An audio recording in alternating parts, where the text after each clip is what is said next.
It's strawberry season, everyone. Welcome to the kitchen while I process these strawberries and preserve them for the rest of the year.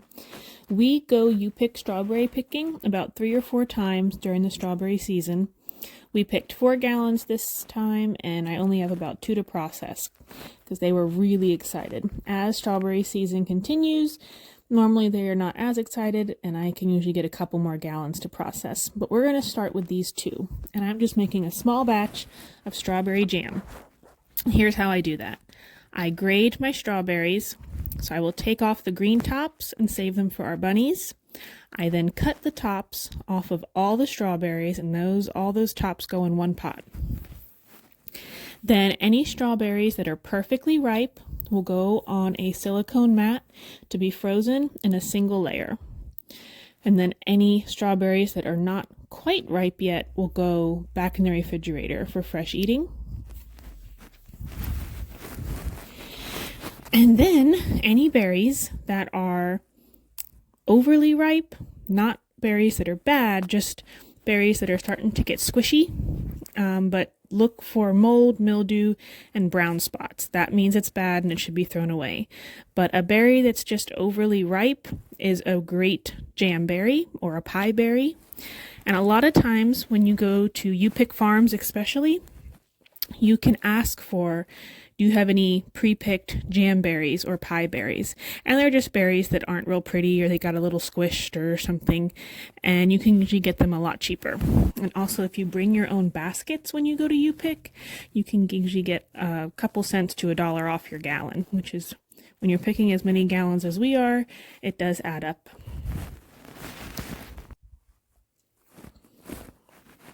So let me show you what one of these jam berries looks like. They're kind of like when a banana gets brown. It's not bad, but it's going to be bad soon.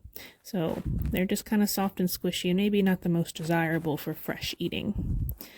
So as I get through these 2 gallons, which really didn't take me that long, I'm going to be using Pomoma's pectin for our preserving. I really like Pomoma's. I think I'm saying her name right. It is a citrus-based pectin, and you use calcium water to make it set. I have lemon juice out on the counter that I will not be using for this. I made a mistake. We don't need lemon juice. There are strawberries for the fridge, bunny tops, strawberry tops, just get the juice out, and I'll show you how I do that. And then our jam berries. There weren't many jam berries in this particular group. And this is our frozen berries. And I will slice these real thin because my kids like to eat frozen fruit, but you could leave them whole like this. If you were just going to freeze them to throw in a smoothie or something, you could just leave it just like this. This is a big strawberry for a little mouth if it was frozen.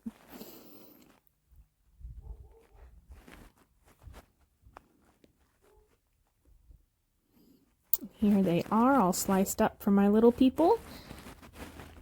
This is how they like them best, in a single layer. And I will scrape all of these once they're frozen into one bag, and that will be easy storage. Now my strawberry tops. It's kind of hard to tell, but I only filled them to where they're just, the water's just over the top of the strawberries. They're kind of floating, so it's hard to tell, but we'll turn our heat on. And we're going to get all the sugars and juice out of them. These are our jam berries. So this is what it should look like. All the color is kind of out of them, and they're really, really soft and mushy. This means we have all the sugars and flavor out of these strawberries. And this took maybe 5 minutes. We will strain these into the jam pot.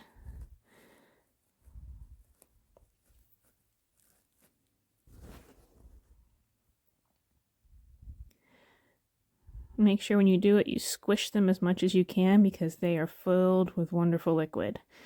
You will make sure you get all of that. We'll get our jam to a boil.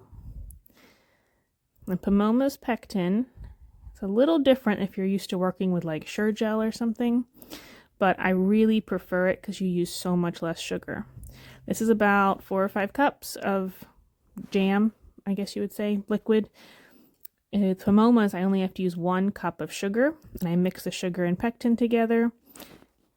And then the calcium water will go right into my my berry mixture.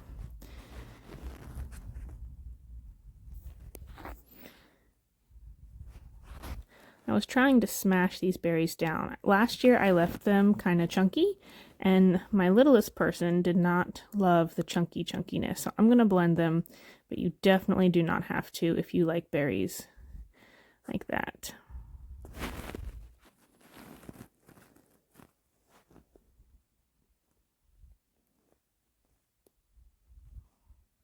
Now, that's something I really like about food preservation, is how you can really detail it to exactly how you like it and exactly how the people you're cooking for like it, and it's so easy to make modifications to something.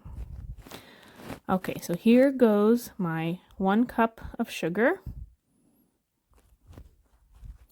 And the pectin then gets mixed with the sugar. I buy this in bulk from Azure Standard.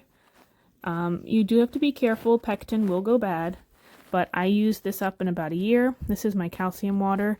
I pre-make my calcium water and store it in the fridge, and that'll store for about 6 months. So as I do it, I don't have to also make that. You mix the pectin in there really well with the sugar. And the one thing about Pomoma's pectin is you really make sure that your mixture is rapidly boiling when you add your sugar. So there goes my calcium water. I turn my heat back up. I'm going to get that to a boil.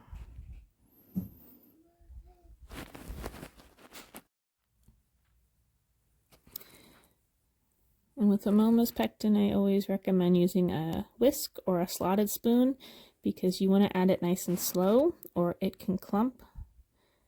See, I've gotten pretty good at not making it clump, but when I first started using it, it really clumped on me a lot. And I realized I wasn't using it or getting the mixture hot enough, and I really needed to use a whisk or slotted spoon. And if it does clump, I mean, you can fix it by just, squishing it on the pot and, mixing it really hard, but it just took some extra time, and that was a little frustrating when I first started using this.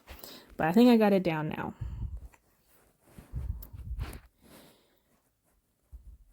I'm going to add this strawberry jam to our jars. So these jars are cleaned and hot. I have probably, I think it'll be 2 or 3 quarts. I'm sorry, pints, 2 or 3 pints.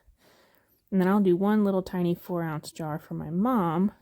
We always like to share.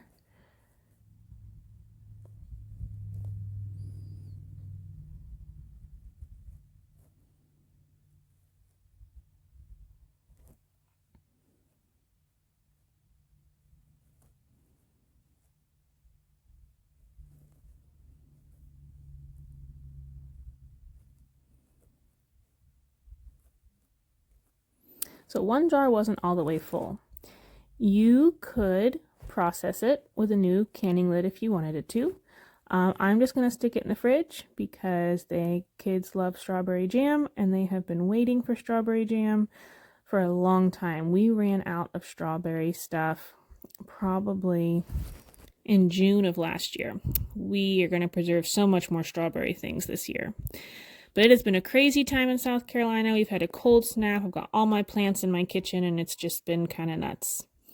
Well, thank you guys for being in the kitchen with me today. I hope your people like strawberry jam as much as mine do, and you get some made too. And I will see you next time in my kitchen. Thanks for watching.